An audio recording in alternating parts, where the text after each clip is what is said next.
राष्ट्रीय समाज पक्षाला विधानसभेला 104 जागा हव्यात।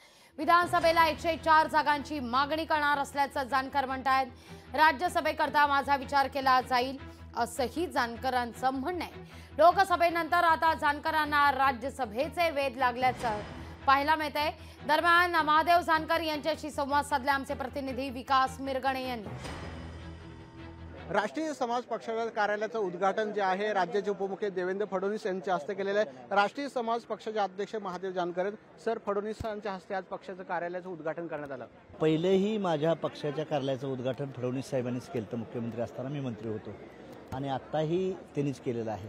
आणि अजितदादा बी येणार होते आणि एकनाथ शिंदे साहेब बी पर 4 वाजता झाल्यामुळे ते प्रॉब्लेम झालेला आहे। पण ते शिंदे साहेब असतील किंवा अजितदादा असतील हे दोघंही येऊन चक्कर मारून जाणार आहेत। सर, परभणीमध्ये तुमचा दाणून पराभव झाला। भाजपने आता सदाभाऊ खोत यांना जे विधान परिषद घेतलेले महादेव जानकर जे मित्रपक्ष आहेत ते आता कुठे असतील? राज्यसभेत असतील की विधान परिषद असतील किंवा येणाऱ्या मंत्रिमंडळ विस्तारामध्ये? नाही, आता ते काय आताच आपण त्याच्यावर बोलणं योग्य नाही। राष्ट्रीय समाज पक्ष वाढवणं माझं काम आहे।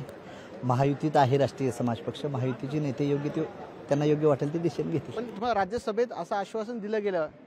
राज्यसभेला तर बघा एमएलसी झाल्या तर राज्यसभाच बाकी आहे ना, त्यामुळे राज्यसभेला होऊन जाईल, काय प्रॉब्लेम। राज्यामध्ये मराठा विरुद्ध ओबीसी असा संघर्ष आहे। धनगर समाजाच्या आरक्षणाच्या प्रश्नावर पुन्हा तुम्ही काही आक्रमक होणार का? कारण येणाऱ्या विधानसभा निवडणूक आहेत। नाही, असं नाही, मराठ्यांना बी आरक्षण मिळालं पाहिजे पण ओबीसीला धक्का न लावून ही राष्ट्रीय समाज पक्ष बोलू, आणि धनगरला बी आदिवासीचं आरक्षण मिळावं पण आदिवासीला धक्का न लावून ही मागणी आहे आमची आणि ती चालत राहणार। आणि विधानसभेला किती जागाचा प्रस्ताव करताय? आता आम्ही सध्या तरी आता आमच्या प्रदेशाध्यक्षाने 104 जागा सांगितले त्या लोकसभा विधानसभेला लावायचं। मग त्यातून आता ती स्क्रुटिनी होईल, त्यातून बघू आता महायुतीचा पक्ष आहे म्हणजे पुढं मागे एक पाऊल होतं इकडे। 104 जागांची मागणी केली। हां, आता सर्वांच्या दृष्टीने तेवढी तयारी चालली आहे आपली विधानसभेची, त्यातून आता बघू महायुतीत बसतो तेव्हा आपण एकमेकाचं पाऊल एखादं पाऊल खाली होणार। तुम्ही कुठे? पश्चिम महाराष्ट्रात की बारामती? पश्चिम महाराष्ट्र, मराठवाडा सर्वच ठिकाणी आपल्या सर्व विदर्भ मराठवाडा।